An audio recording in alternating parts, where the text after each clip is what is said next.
You're having conversations with an individual and you don't just answer their question, you answer the question behind their question.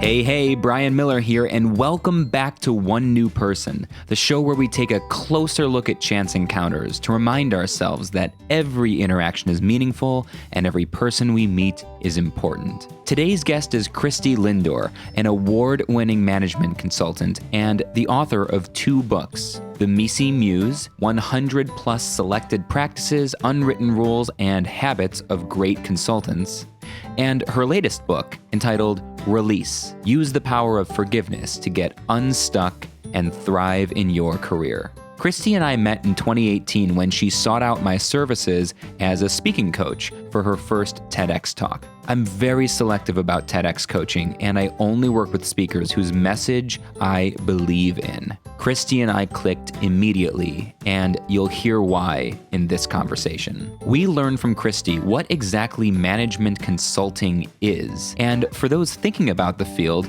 she answers the burning question, should you go to school for it? We discuss vulnerability and authenticity at length, a topic that is quickly becoming a core theme of this season, as you'll see in the upcoming episodes. Our conversation moves to human connection and how to find common ground in any situation. And of course, Christie shares her story of a chance encounter with lasting impact. This episode is jam-packed with insight and actionable information. So grab a notepad, find a quiet space, carve out an hour, and enjoy. All right, Christie, thank you so much for being here with me today. Really appreciate your time. Great to be on the show, Brian. Thanks for having me. Yeah, absolutely. Listen, let's just start with the obvious place. When someone asks you, what do you do? How do you answer? Today, that's actually a really good question. Today, I tell people that I really help leaders learn how to create a workplace where great people do not have to quit good jobs. That's kind of my lead in. I focus specifically on organizational development as a consultant. I have a lot of other titles. I feel like I have a lot of slashes, but that's the quick one right now. You help organizations create an environment where good people or great people don't have to quit good jobs. Is that what it is? That is correct. That is correct. And that sounds incredibly familiar to me. And probably the reason that sounds so familiar is because you and I worked very hard for a few months when we first met in crafting that message, which was born out of a blog originally, right? Yeah, it was a blog I had written. A lot of people don't know the background to how that blog got written, that blog story. It was actually, I had a very bad week a couple weeks ago at work. And I took that energy and said, you know what? I've been sitting on this concept in terms of how I view organizational culture and its impact in the workplace. And so I funneled kind of that anger into that blog post, and literally 2 hours later, Brian, the blog post went viral. So yeah, so that's how that started. But yeah, you're right. The messaging for that did come from our work. So thank you for that again. Oh no, I mean that was all you. It's just, it's my job when I work with speakers to be a guide, and let's fill in that context. Actually, you and I came to meet. I'm actually not sure how we originally met. I'm Yeah, actually unclear on how we met. yeah, I don't remember either. But I'm glad that we did. But I was sitting here thinking, like, how did Brian and I meet? I have no idea. But the universe, let's just kind of give credit to the universe. We'll definitely give credit to the universe, and more likely than not, we'll give credit to the internet's capacity for connecting people from different backgrounds and different situations. And our work once we met was you had been invited to speak at a TEDx conference. It was in Spain, wasn't it? Yeah, Zaragoza, Spain. Wow. Why don't you talk us through what was it like giving a TEDx talk? What was the process like for you getting prepped for that? Well, for me, I was extremely nervous. I remember when I came to you, I know I somehow connected with you through the internet, and I don't remember how, but I loved your background, and I loved kind of the perspective that you brought. And I saw your TEDx talk, and I said, "Wow, I think that he could really help me." It was the talk that I got invited to as a result of this blog post that went viral. It was actually the first time that I was going to be speaking not only on an international stage, but just in terms of the magnitude of a TED talk. Right? I've heard so many stories about how those types of talks can essentially kind of really accelerate your profile and your brand. And so I was really, really nervous. And me being an introvert, going out and speaking, especially in another country, was just not something that came to me naturally. So I said, you know what? I really need time to prep. So I think that's, like when you and I connected and started working together, we kind of went through that process using that frame, the kind of the TED framework. What was interesting is that from the time that I, did my interview with the TEDx organizers in Spain, and it was like obviously it was a virtual process. I did a couple of dry runs with them. Again, it was all virtual. They were very thorough, by the way, which was really impressive. How organized they were to be able to pull together a talk and have people from all over the world coming to speak at it. But back to your question about my experience, that was fascinating because in that TEDx talk, I think there was about 15 of us that was giving a talk that day, and the entire show from beginning to end was entirely in Spanish except for my talk. So could you imagine? I got to the state, I got into the event from, everyone around me speaking Spanish.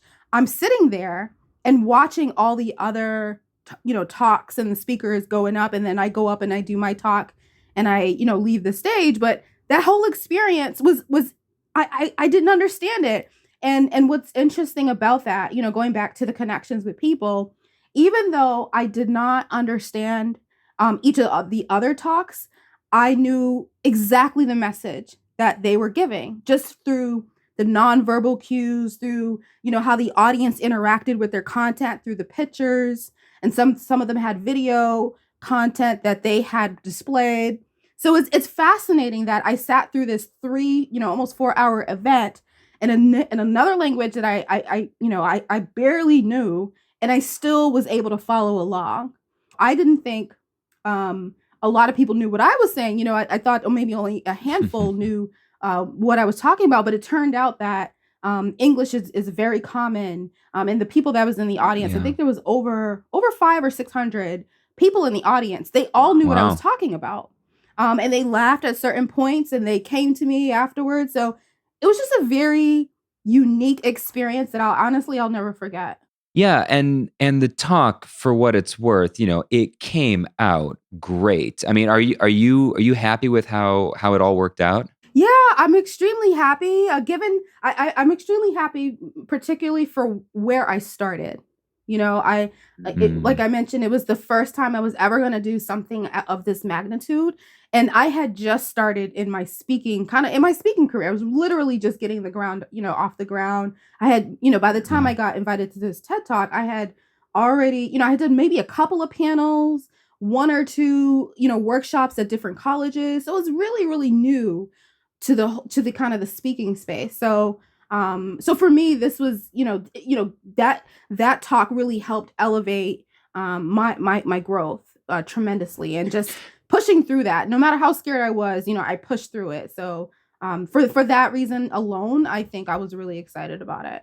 Yeah, and you did really, really well. And Thank the you. talk itself has done really well. It's 30, 40,000 views, which, I know on the internet these days, when you look at those numbers, sometimes you look at, people with millions of views and things. Like, I know, like, for me, I got really lucky with my TEDx, but when I look at, my blog, like, I don't know, 1,000 or so people read my blog. And in the world of the internet, that's, that feels like peanuts. You look at these people with hundreds of thousands or millions of blog readers, but then when you take a step back and you think to yourself, if I had 1,000 people in the room in front of me that were listening to what I had to say, it would feel like a massive accomplishment. And so, 30 or 40,000 people have watched your TEDx, and it has great feedback and great comments. And from what I've seen from you since giving it, it seems like it really has done its job of giving you a platform. What's been going on since the TEDx? Because I mean, maybe we should back up, because you come from consulting, right? Right, right. Can you take us through just for a second? For I think there's a lot of folks who probably don't really know what consulting is. They hear that term, it's used all the time. What is a consultant? What do you do? What's your goal? Yeah. So essentially, as a consultant, my primary goal is to really help my clients solve complex business problems. And there are a lot of different consultants out there, to your point. The word is synonymous with a lot of different titles and definitions. So you may, for example, have heard of someone with the word consult, with the title consultant, and they probably play more of like a sales, play more in a sales capacity. But for me, as a Mm. management consultant, I focus on helping clients with complex problems, and then within that definition, I my expertise really lies in helping them solve people related problems, workforce related problems. So, for example, I may come in and help an organization rethink how they want their culture to look like. If they're going through a new, kind of a reorg or a strategy, like reset or anything of that sort. If they decide to merge with another company, acquire a company, they may want to look at the organization. I may help with training. I may help with communications or issues like that. How do you create a more diverse, inclusive workforce? So that's kind of the area I focus in on. And I focus in on that specifically for corporate organizations. And it's interesting. I've been a management consultant now, I'd say over 18 years, Brian, but in the span of that Wow. 18 years, I've rebranded my focus and my expertise. So I went from being kind of more IT consulting in the past, to be more strategy consultant, to now really honing in on what I really love to do, which is really helping people solve kind of people related problems. Yeah, so that actually speaks to because that rebranding speaks to what I was really curious about here, which is consulting is something that some folks get formal training in, right? You can go get your Yep. MBA. You have formal training, Yeah, correct? yeah, I do have formal Right. training in what I'm doing, as well as the just the years of experience as Right. well. Right. And so some folks get formal training like with the intention of, I'm going to get my MBA and be a consultant, and others fall into consulting after, years of experience in a particular field. If they've been in a field for 15, 20 years and they have a lot to offer, then they can, sell their services as a consultant, either full-time or part-time outside of their work. Is there a particular advantage to formal training if somebody wanted to go down that route, as opposed to learning on site and just leveraging your experience? Like, what's the advantage to the formal training? Yeah. It's a question that I get constantly. And again, maybe it's just because of my years of experience in consulting. I actually think the best way to be a really great consultant is for you to really be good at the types of work that you're doing today and really having experience. To me, experience is your currency. And that experience can come Mm. from formal, like in your job and, out in a particular industry. It can also come from not, non-formal, from kind of volunteer work. I've seen people be able to pivot into consulting, doing some really important, kind of like volunteer types of work. I think where formal education comes into play is if you are trying to do a hard pivot. And when I say that, so for example, I've met people that may have spent, let's say, a decade or so as an engineer, and they've decided, you know what, I really want, this is great, but I really want to go and do more business strategy consulting work. So for them, they felt, they may feel like the easiest way to make that pivot, that shift from being a hardcore engineer to becoming a consultant, is to go back and kind of, go to, get their MBA, learn some kind of business fundamental concepts and then be able to kind of make that leap. So I feel so I think the formal education, while there's nothing wrong with it, and I think it is important. It's an important supplement. It should not kind of stop somebody from considering going into consulting. I think the key is, if you decide to go into this type of work, why consulting? I think you have to really think about, what is it that you're looking to provide your clients, why you, and why now, right? So I think you have to kind of really think through, what's kind of your value prop if you decide to make that pivot. But a lot of people do make it through kind of that formal training. That seems to be the easiest way if you're gonna, go from one drastic role to another. Yeah, why you and why now? Those are two great questions. And I feel like those same questions become part of the process when you're working with a client, right? When they're trying to solve their problems. I mean, consultants take the form of coaches to a certain extent. And I'm curious for you, going through working with me on your TEDx talk for the span of a few months, was it hard to be on the other side of that table? I wouldn't say it was hard. I think it was actually a little bit easier, just because I spend my time servicing clients. So I kind of have a little bit of an idea of, what to expect in that process. And working with someone, especially someone like yourself, I knew you had the expertise in what you were offering. And, for me, I'm willing to kind of let go, if you will. I don't need to be in the driver's seat, but I kind of have an idea of what to expect. I think for me, when I worked with you, I was really focused on the journey and really focused on that growth and really kind of challenging myself. And I think you did a really good job of helping me, coach me through that process. But not everyone knows how to leverage consultants strategically or efficiently. And so I think, I think just understanding kind of what they do and what they don't do, I think is really critical in working with one or becoming one. Yeah, that's actually probably one of the hardest things about being one, right? Is that people, if you don't already have a consultant, or if you don't already have a coach, it's probably because you don't think you need one or don't understand what value they would bring. And educating someone on what the value is for working with a coach, and what they can expect to get out of it. And I think that's probably why so many consultants, so many coaches use the analogy of even world class athletes have coaches, right? Right, absolutely.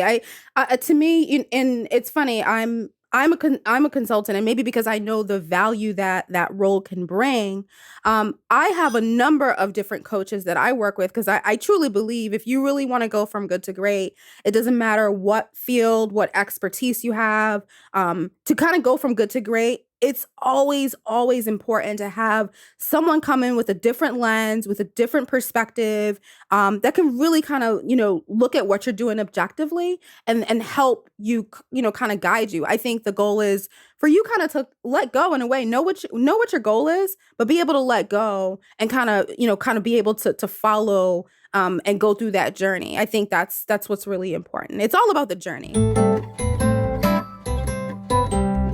So as long as we're still on the topic of the TEDx and kind of floating around there, why do great people quit good jobs? Well, I know from my perspective that there's a lot of different ideals that are floating around there. I think the most traditional, and most popular one, that most people have kind of heard throughout their career, is the fact that people leave. People leave good jobs because of a crappy manager or bad leadership. That seems to be that's to me, that's kind of the big fall on the sword. Like, the poor, leaders are horrible. And I mean, because I've been in so many organizations, today, as of today, I've actually, worked at over and consulted at over 80 different organizations across the Fortune 100 spectrum across the globe. And each one of them, when I peel back the onions and the layers of what's happening on the ground, it always goes back to culture. And culture is a representation of an ecosystem, which includes leadership. So it's not that leadership is not part of it, but leadership is one component of a broader kind of system, if you will. And so for me, that's what I found time and time again. And that's kind of what I talk about. I talked about it in my blog post and my talk. And I've got some other projects underway with that ideal, but to me, it always goes back to culture. And culture is made up of people, right? And that's what you keep saying, is that these are we think of corporations and organizations and businesses as if they're like this kind of this own, this other thing, but they're just people. And obviously that's where you and I really align, in very different ways. Both of us are working in the field of people helping people. And this podcast is all about chance encounters, lasting impact. So while we're on the topic of people, do you have a story for us of a chance encounter, somebody you met randomly at some point that had an impact on your life or your career that's really memorable to you? Actually, I do. So interestingly enough, and this person, I'm really excited. I'm actually going to meet her for the first time in person this July. So it's interesting, but talk about the power of the internet. So kind of like you, I somehow stumbled on this one young lady that I've been friends with I've been friends with her now for I'd say about 3 or so years. And we were kind of, we're in kind of different journeys in our career. She's been, had started getting her business off the ground. I'm really, I'm still, employed at an organization, but we were kind of aligned in terms of our thinking and how we look at things. And it started out by us following each other on LinkedIn. And, her commenting on my post, I commented on hers. That turned into us, connecting offline. That turned into us being able to email each other with ideas and sharing kind of thoughts and things. And it's been so fascinating in that. And we talk about this all the time. We're so aligned. We live 2 different worlds. We live in 2 different states in the US. Never met. But she's had such a tremendous impact in terms of helping me grow, in terms of helping me really kind of build more confidence. There's certain risks that I've taken. Actually as a result of speaking with her and just kind of watching her journey and her watching mine. She's kind of, had the same type of mutual benefit. So I just find that fascinating in that, I've never met this person in person yet, but she's had such a tremendous impact because we've been able to connect on such a deeper level, and it's really it's been really serendipitous to have her in my life. Serendipitous is a great word. If you don't mind me asking, what sort of risks have you been encouraged to take as a result of this connection? Couple of risks. I think it's me being more comfortable in really honing my voice. So I think, so I mentioned the blog post that went viral and that sort of thing. But outside of that, I've been really, really conservative in kind of putting my thoughts out there in public. Because I was always come from if I put it out there, what are people going to say? What are people going to think? And, I just kind of was stuck in my head around a lot of ideals and concepts that I had. And just not wanting to put them out there. And maybe it's the introvert in me. I'm not sure, but I kind of went through this kind of rigor of myself and kind of speaking with her again. And she's actually kind of quite the opposite. It's she has no filter, I think. And she kind of says what she wants on the internet, and she's very unapologetic. And it's so refreshing to see her post because I'm like, wow, I don't know if I could ever be like that. And, and her and I talking, she's like, well, of course you can be like that. You can be whatever you want to be. And hearing her say that and watching kind of how she moves is giving me a little bit of a permission to be more open and be willing to share myself on more. And sharing myself means not only sharing the good things, but also sharing the bad things. And so, if someone's been following me, let's say on any of my social media accounts, over the last, let's say over the last 7 to 8 months or so, I've been a lot more vulnerable. I've been able to kind of share ups and downs and share stories and be able to connect with people. And it's funny, in the time that I've met her and we've made this connection, I had already since shut my podcast down. I had a podcast show, and I had shut that down. Mhm. And that was for one of my first books. But I've been really rethinking starting up a new podcast, with this new risk taking, right? And to really kind of Yes. bring more of me, right? So I haven't, nothing's kind of set.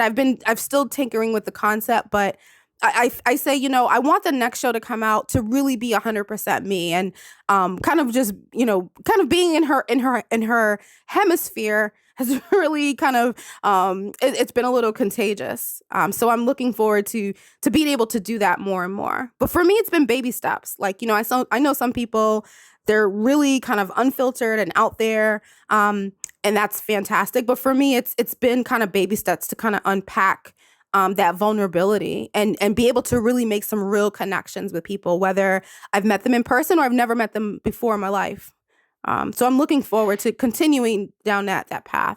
That's great. And first of all, 100% yes, you should start up a new podcast for sure, or continue the one that you already had and just pivot and just change. You can change the title. I mean, the beauty of podcasts, right, is that they're so malleable. You can kind of do whatever you want with them. But correct me if I'm wrong. Are you an alumni of the Alt MBA, Seth Yes. Godin's Alt MBA? Proudly. You are? Proudly. Okay. Proudly. Of course. There's nobody who's not proud to be a part of that.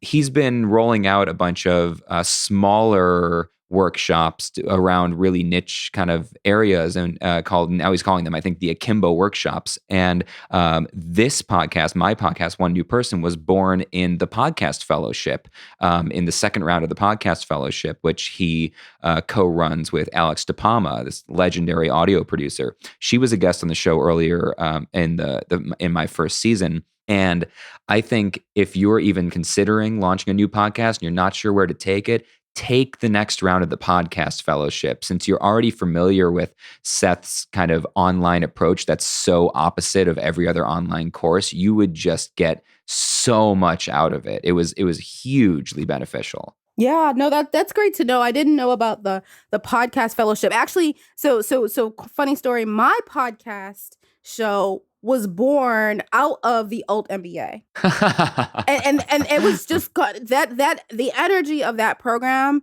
one of a kind, and I think that really was what kind of opened that began the doors of opening and me kind of really being able to connect with people on a different level and being able to put that was actually what started it all, to be honest. So I'll definitely check out the podcast fellowship for sure. Seth is awesome. I still love him. I still love him. Speaking of which, you have written 2 books. Let's start with your first book, which is in as far as I can tell in your field, done just incredibly well. I mean, I've bounced around. It's not a book written for somebody like me. It's written for for consultants, right? Called the Misi Muse.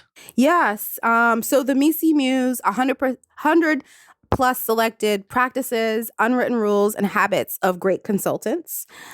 So let me just pause just for a second. Yeah. Misi, MECE. What is that? What does it stand for? Yeah. So MISI stands for mutually exclusive, collectively exhaustive.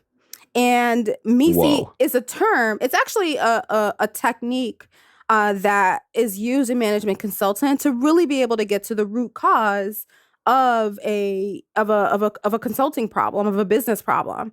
So we use that technique in a lot of kind of the frameworks that we create. And that's kind of from the lens, because clients pay us a lot of money, and they want us to come in and not only provide objective, impartial recommendations, but they want to make sure that we're going to come in and we're going to nail it, right? And so, Mm. using the MECE framework is a method to really be able to get to the root cause, kind of see beyond the noise. And it's funny, I've been using MECE for over a decade or so in my career. So it's like, that's kind of how I think. It's more than just a framework. It's kind of because I do it unconsciously now, through everything. And the reason I named the book MECE specifically, I use that word, coming into consulting as a first generation college grad, first generation American. I had never even heard of consulting up until I got to college. It was not a Mhm. it was not a commonly known career path growing up. And when I got into the field, I realized there was sort of especially for me, I'm talking specifically management consulting, is there's a little bit of an elitist, really kind of, separatist way of the culture of consultants. Because if you think Mhm. about it, if you look at most big firms, they hire from they only hire from the best colleges. It's extremely competitive to get into that space. And so because of that, there's a little bit of a mystery and mystique around, well, what is it that they do? And for me, that book was literally 15 years in the making. I knew I wanted to write something like that book. I didn't know it was going to kind of be that in that title, but I knew that I wanted to put something out there that can be relatable, that really focused on, to me, the root of a great consultant, which in my mind is not just the technical element, it's not just your technical expertise, it's your ability to connect with people. It's your ability to be able to bring that emotional intelligence to your clients, in addition to the expertise you bring. That's what makes a great consultant. And so for me, I use that word, and it's a little polarizing. It has been since I've published, because on one hand, consultants who read it are said, "Oh wow, that's a great title," and then other people are like, "I don't know what the hell that means." So it's been a very interesting reactions, with the title, but I wouldn't change it for the world. Yeah. Well, that was the first time I ever when you and I started working together, I had to ask you a lot of questions over and over and over and over and over again because I'm not from that world and I don't know the terms. And to a certain extent, that is the advantage, I think, of having anybody in any field, of having a coach or a consultant, somebody to take a look at their work from the outside perspective. I had to look up MECE. I had no idea what that meant. You were using terms, organizational culture, and things that I was just like, listen, I'm the average person that stumbles on your TEDx talk. What is this? What am I listening to?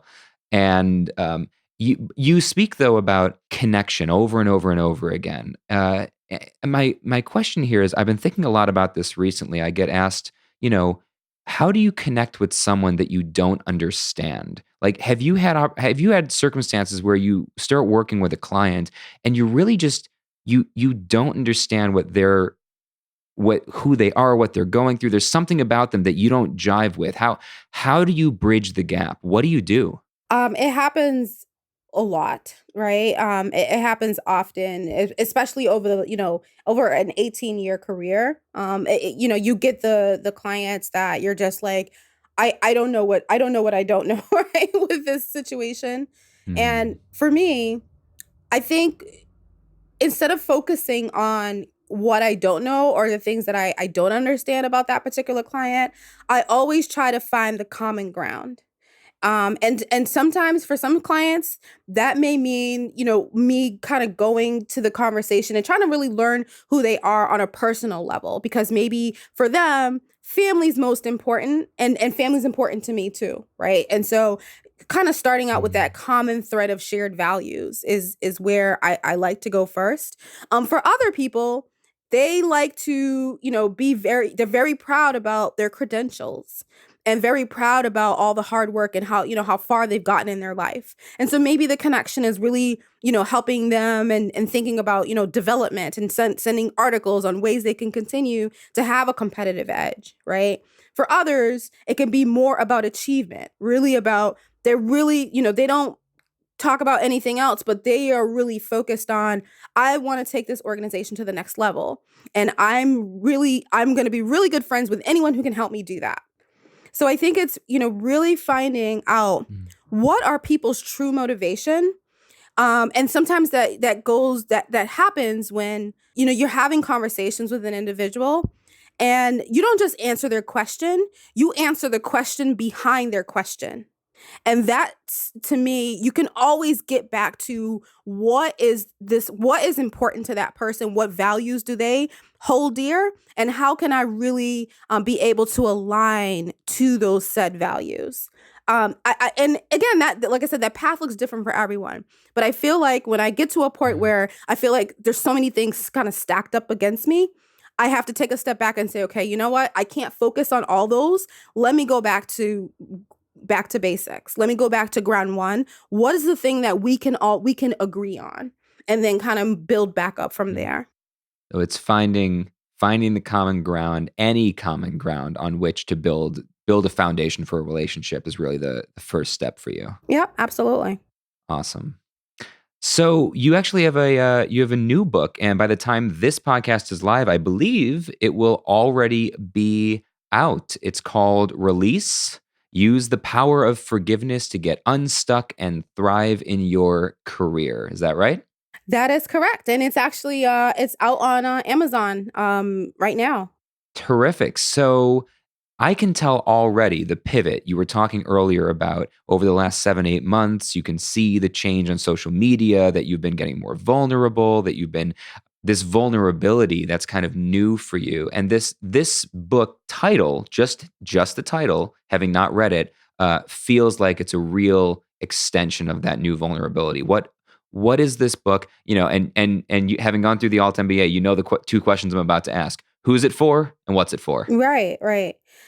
So the book is really all about helping people unpack different situations that they may have had in their career, helping them take the moment to unpack that in a way that it helps them really be able to take their career to the next level.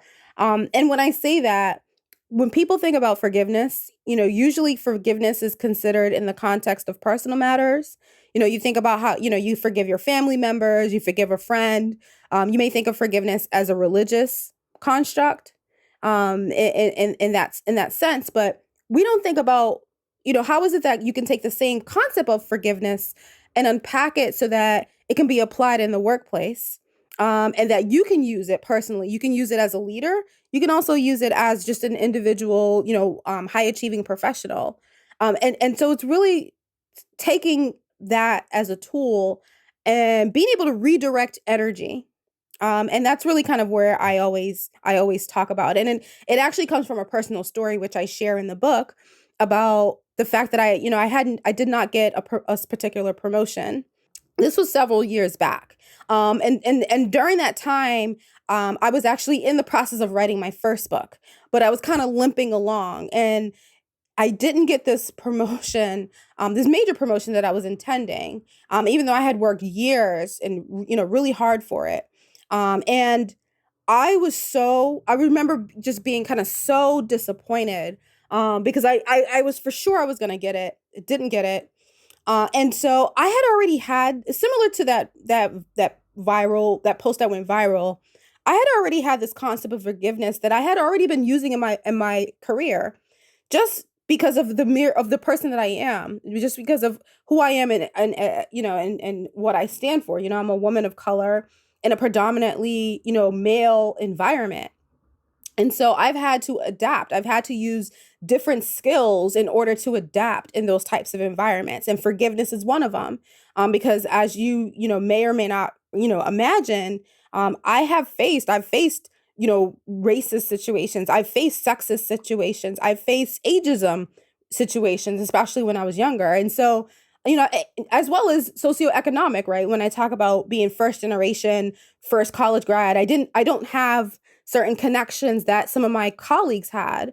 So I faced a lot of different adversities. So I had to be able to lean on different skills in order to be able to be successful in my career. And I think most people may not have realized kind of the amount of work that it takes to do that. But anyways, I took this concept that I had been casually using in my head. And when I didn't get that promotion, instead of wallowing in it that evening, I said, you know what, I'm gonna put some thought and really formalize this forgiveness model into something that's more systematic. Because I wanted to make sure if I was thinking about forgiveness, it wasn't just this like woo woo, soft, touchy feely thing. It was actually a process that people can use, and they can use it time and time again.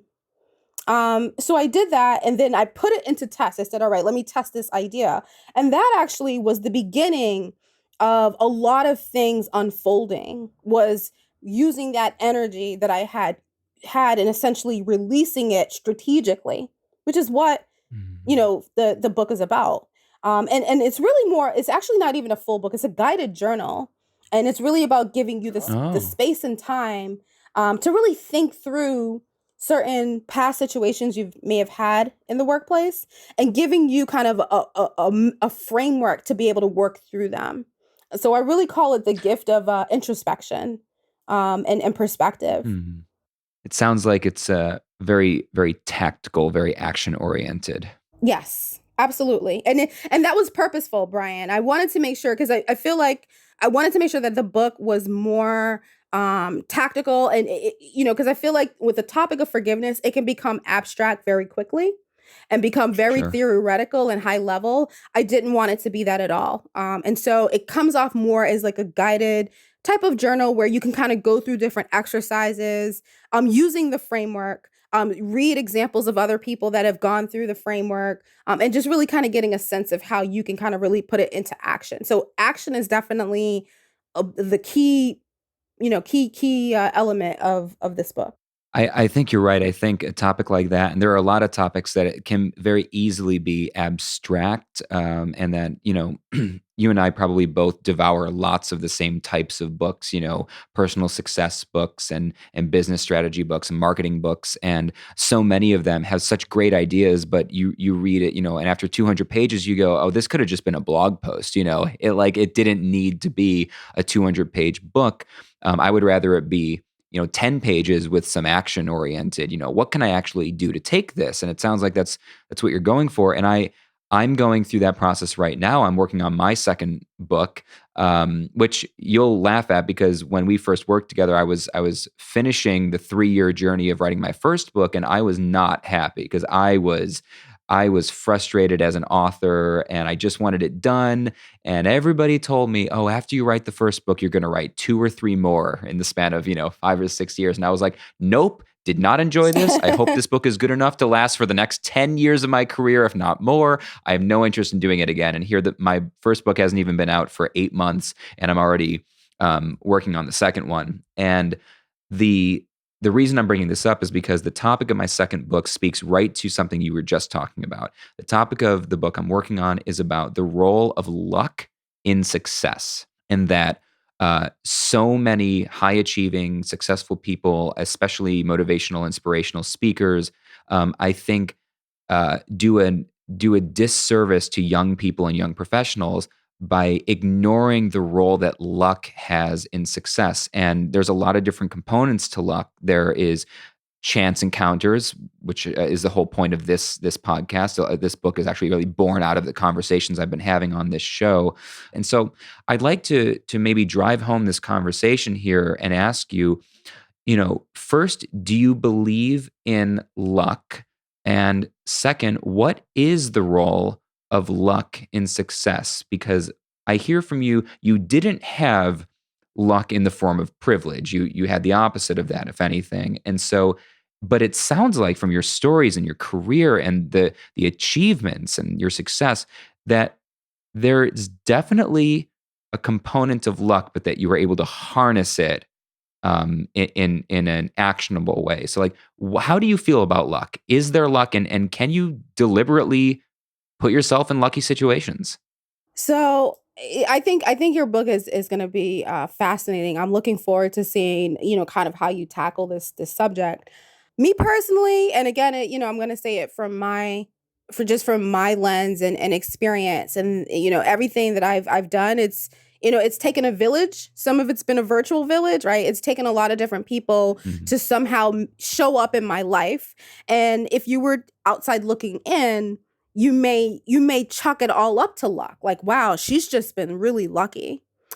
I don't I don't see it that way. I think for me personally, I feel like it all starts with two things: a vision and a decision, right?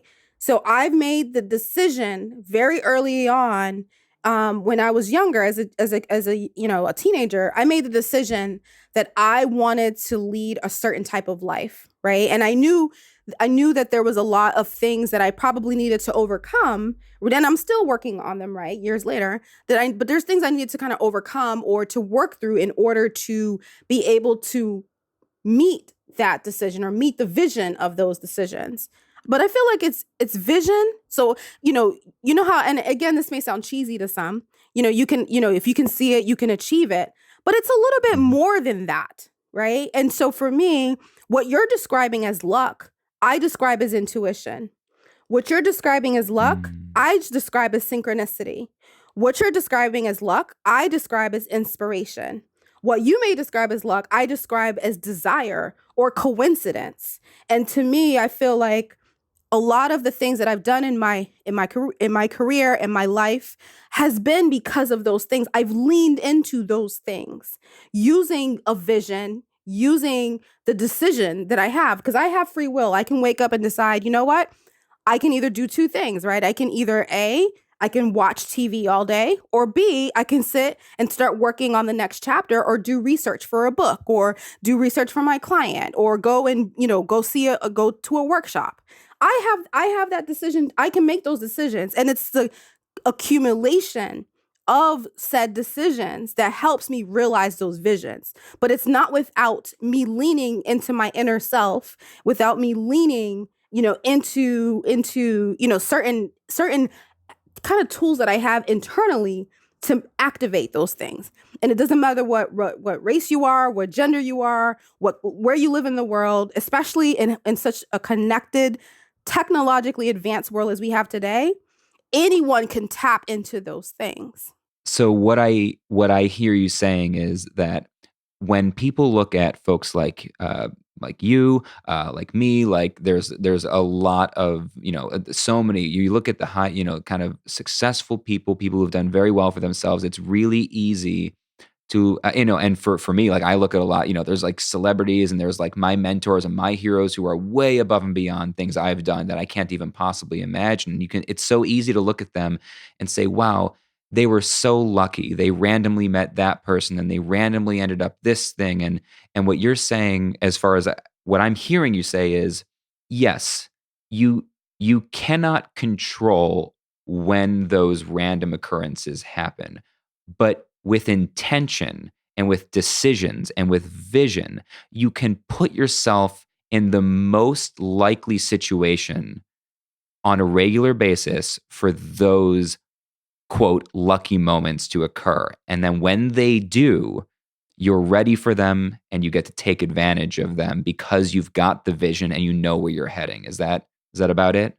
Yeah, I would say so. I mean, there probably is a little bit more to it. I think one of the ways to activate that, and again, this is just me, Christy, personally, I think it's through gratitude, just being grateful for where you are today. So I think a lot of people spend a lot of time or the headspace focused on the future and not being really great, taking a moment to be really, really grateful for where you are. And yes, you're excited for the future, but being really, really thankful. I feel like that's the gas that fuels all of that, to be honest. It's beautiful. As we wrap up, where can we find you? What do you want us to go check out on the interwebs? Yeah. Well, thanks. First of all, thanks again for having me on your show, Brian. I'm super excited to see your path continue to unfold and all the great things you're doing, which is phenomenal. Thank you. For anyone who wants to check me out, they can go to ChristieLindor.com. My book release as well as the Misi Muse are on Amazon and social media. I'm on all the social media, but I really spend my time on LinkedIn. So Christie Lindor, LinkedIn.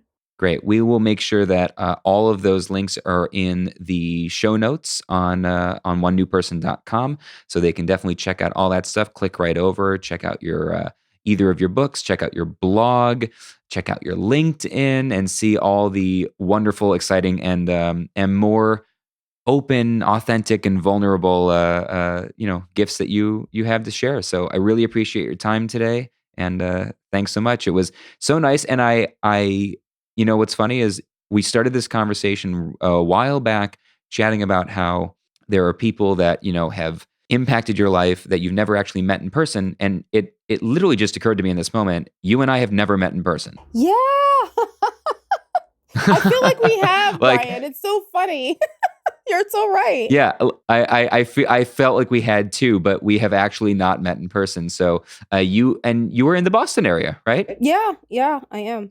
You are just 2 hours away from me, and I tend to be in Boston from time to time, working at various events. And one of my colleagues now is somebody that I was introduced to through you.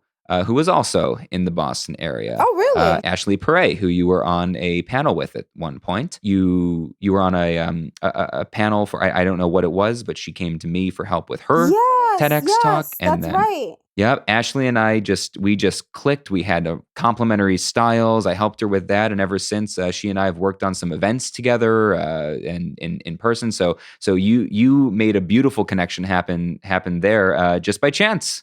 And we were all able to take advantage of that opportunity. So maybe soon you and me and Ashley can all meet up in Boston and have a little lunch, a little powwow. I love it. Let name the date, time. I'm there. Before you check out Christie's TEDx talk, Why Great People Quit Good Jobs, here are a few takeaways from this episode. First, when faced with the opportunity to make a big life or career move, ask yourself, why you and why now? Your answers will clarify the decision and steer you in the right direction. Second, we constantly meet people we don't immediately understand. But that doesn't mean we can't. Seek first to find common ground. What do they believe that you can get on board with? Lean into that, and suddenly connections form. And finally, remember that introspection is a gift. It's a gift you give to yourself and everyone else in your life. You can't understand anyone if you don't first understand yourself. And that process starts, often, with forgiveness. Head to onenewperson.com for show notes and related links, including Christie's blog, her books, and her social medias. While you're there, don't forget to subscribe via your favorite podcast streaming app, and consider joining our community for instant updates and bonus resources. I'm Brian Miller, this is One New Person, and we'll see you next time.